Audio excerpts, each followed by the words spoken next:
Nice. ఒక lockdown తీసుకున్నాడు, more 1v3 situation మాత్రమే. కమాన్ బాబా బాబా బాబా ఓపీ. Wow nice. 1v2కి వచ్చింది.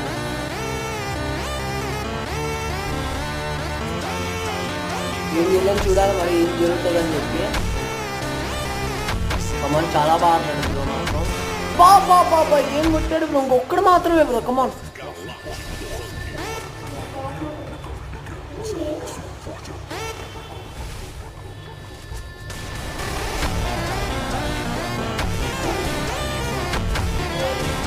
బాబా బాబా ఏం కొట్టాడు బ్రో. నిజంగా మదరాన్ని మాత్రం రచ్చ రచ్చ రచ్చ లేపాడు.